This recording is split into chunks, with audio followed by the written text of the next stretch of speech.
That's awesome, Kyle. With that, I am not surprised, really. It's unfortunate to hear about T0, but I think with that, we can move on to our main topic here regarding security token offerings versus tokenized securities. So, we really wanted to get into the nitty gritty of terminology for our listeners here and give a better understanding of hopefully how security token technology is being used.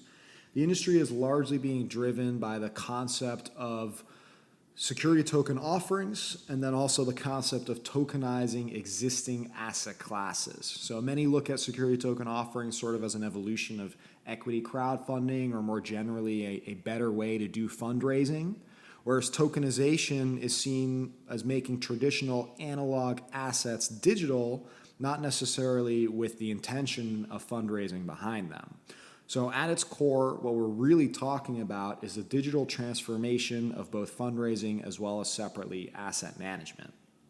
Another way that I like to look at the two is from a primary issuance perspective or from a secondary transaction perspective. In other words, in a primary issuance, I'm referring to issuing brand new shares for a company. If I'm a startup or a fund and I'm raising outside money for the firm, then there will be existing shareholders that will dilute to make room for the incoming investors by issuing new shares.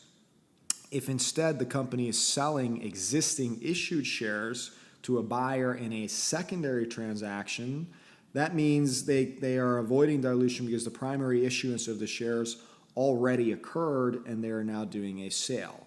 So if you will, STOs equals primary, tokenization equals secondary. So if we get a little bit more complex now, when someone is conducting a security token offering, it should already be assumed that they are conducting a primary sale. They are doing an offering of security tokens. Now, just because they are fundraising doesn't actually mean that they need to raise publicly. So in any fundraise, regardless of it being tokenized, it does need to be registered with the SEC or a financial regulator outside the US, and typically requires leveraging a specific exemption or a rule, if you'd rather, which entails the parameters of the fundraise. In the cases of STOs, specifically in the US, but it tends to apply globally, we're really looking at three main category types of fundraising. The first I like to call private institutional sales, which make up more than 95% of all fundraising today. And what that really means is that the fundraise is not advertisable. Essentially, it must be shared in what's called closed communications and is only investable by accredited investors, which essentially are the top 10% wealthiest Americans, or by financial institutions. The second type of fundraise is what I like to call a public institutional sale, which means it can be advertised or marketed, which is also commonly dubbed equity crowdfunding. But, however, the investor base is still limited to accredited investors and institutions. And then finally, Kyle, we have the public retail sale, which obviously is more commonly referred to as an IPO on the public markets, enabling everyone and anyone, regardless of their accreditation status, to also invest and participate. So all three types of fundraisers can be tokenized and be a form of an STO. So if you learn about an STO, you can assume it's a new issuance of shares, but you can't assume whether you qualify right away or not. You'll have to do some research. As expected, a public institutional sale allows more access through the use of awareness by marketing and offering, hence the rise of equity crowdfunding and the use of the internet to market that offering.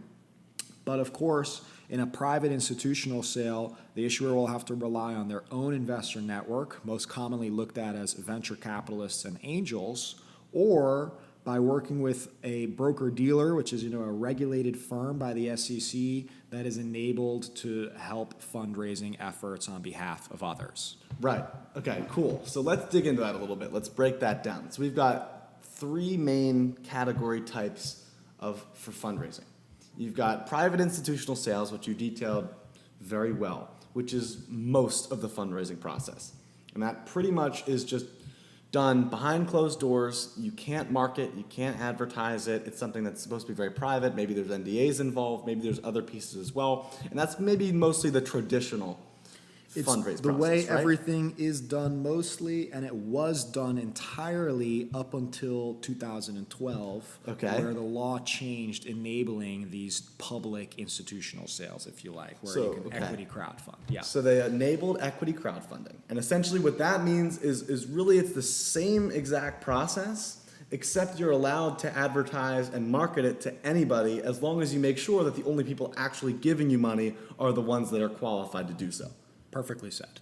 And then finally, our third type is an IPO, which is where anybody can buy that. That's a traditional public offering where you can go on to TD Ameritrade, make your account, and buy your stock, whether it's through an OTC market, whether it's through a national security exchange like the NASDAQ or an NYSE, or in any other means of doing that. But that's a public offering, which requires a whole lot more auditing, a whole lot more public documentation versus in the private fundraisers where you can be a lot more private about what your actual company finances look like. You don't need to have shareholders and answer to them and all of those pieces. So the IPO comes with its own set of challenges that you don't face with the private raise. But with a private raise, there were a little bit more restrictions on maybe who can give money, and at least until 2012, you weren't even allowed to show that you were raising money. Whereas now, I guess Uber could, not Uber anymore, but a private company could go and make a Super Bowl ad and say, hey, we're raising money for our new financing round, as long as they make sure that the only people actually giving the money are accredited, right?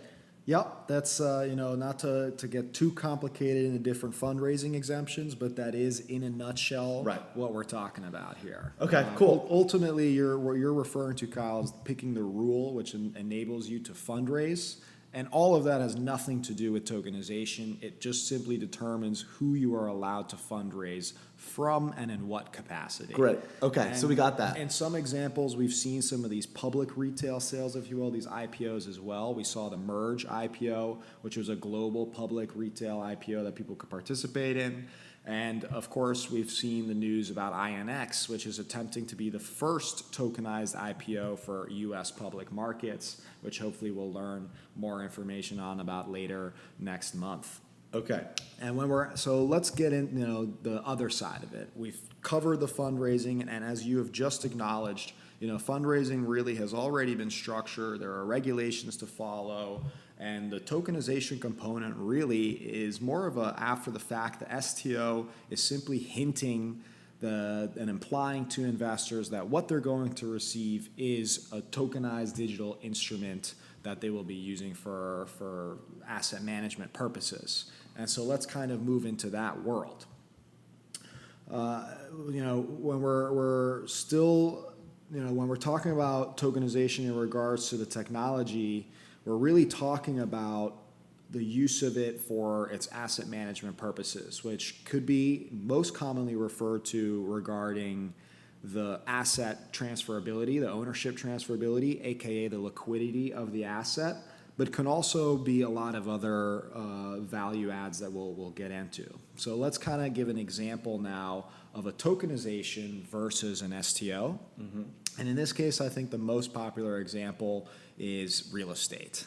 If an issuer owns an existing property, finding a buyer can be very complicated because the asset itself typically needs to be sold in its entirety to a buyer who intends to use the property either to live in it or to monetize it by renting it or flipping it, okay. Right?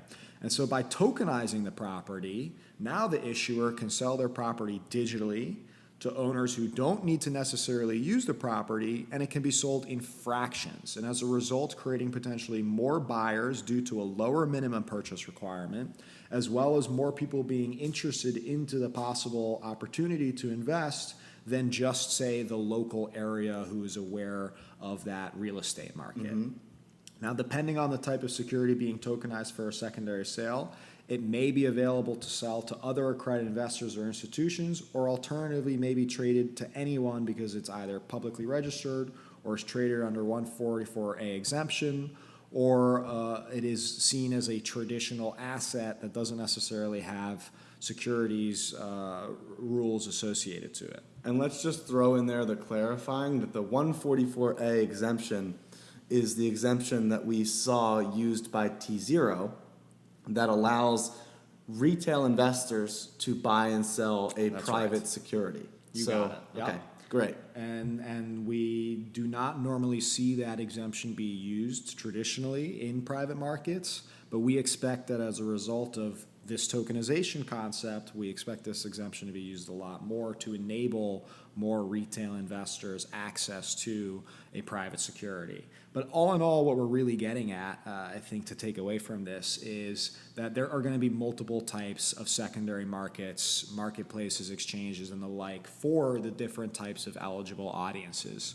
An example might be a T0, which enables both retail and institutions to participate in their offerings through the 144A exemption, as we just mentioned. Another example is Open Finance, which is a private broker-dealer, which has an ATS license and therefore is a marketplace enabled to trade securities, but it's limited to typically institutional and accredited investors unless it were to be a Reg A or Reg C offering, which is yet to occur in the tokenization space. And then finally, we kind of have it from the box markets perspective, if you will. This is the Boston Security Token Exchange partner with T0 that is launching a full-on public exchange just like the NASDAQ, where you'll be able to do full-on tokenized IPOs on their exchange and trade to anybody. So the one thing we can expect, though, is that all of them will be using digital interfaces and blockchain to help manage their platforms. Now, we did mention earlier, Kyle, that liquidity is the primary purpose of why people are tokenizing, but it's not the only reason to want to do so. Specifically, smart contracts enable assets and securities to become a lot more efficient, both from, of course, their transfer of ownership experience, but also when it comes to enabling shareholder voting, programmatic payments for dividends or debt products, and real-time digital cap table management, among many other benefits, including information reporting and disclosure requirements for the underlying asset and such. We're really just getting started on scratching the surface, but those are the main sort of value adds that dramatically improve asset management as a whole. So essentially, when we're talking about someone doing tokenization, we can't necessarily just assume that they're doing it for liquidity purposes. They may actually be doing it to improve the investor experience or improve their underlying operations. Absolutely. Or otherwise. So at least from my perspective, Kyle, regarding this topic, I take away from the top level that tokenization is the digital transformation of asset management, and really that has ramifications both from a fundraising perspective as well as an asset management perspective. And therefore, the two trends that are fueling the rise and growth of this industry will be STOs for primary issuances, as well as this rise of tokenization of existing asset classes for secondary sales, as well as improving the overall efficiency and management of those securities and assets. That's a great rundown, Herwig, and I love that we were getting into this topic today because we have articles that we talk about each week, including that we've talked about this week, where we talk about cost savings and efficiency. And you may be thinking, well, why does a large firm like PwC need a security token offering to fundraise? And the answer is that they really don't. They may not need to conduct a fundraise, but they can capitalize on so much of the efficiencies of tokenization through digitally managing all of their different assets, and that's where a lot of this cost savings and time savings comes from. So the value of tokenization is not just in the fundraise process, and the fundraise process is not the only piece of tokenization. And so I think you did a fantastic rundown. I think that we're going to see many use cases develop where issuers of security tokens actually handle their fundraise process separately, whether it's through debt or traditional equity financing, or maybe they're public companies, but they leverage tokenization for their asset and shareholder management. Example might be like TSOPs. We discussed this, full episode on TSOPs, which is tokenized employee stock option plans, if you're not familiar with the acronym, which would allow for an issuer to manage their full employee stock option plan by leveraging tokenization.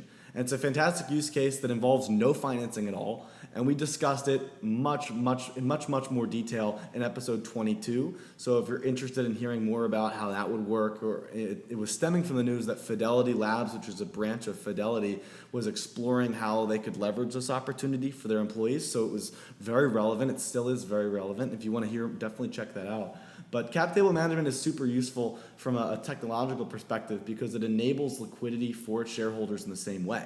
So if a company offers its employees stock as part of the salary or the bonus structure, they could actually provide those employees with opportunities to sell or exchange that stock for cash or other values that through a private portal or something like that, to provide them with liquidity that doesn't necessarily require them to be on public exchanges. They don't need to be trading liquid. It can kind of just be a secondary resale or peer-to-peer buyback program that can provide those employees with the liquidity that they may want, and it also allows the company to manage those shares in-house in kind of a private structure.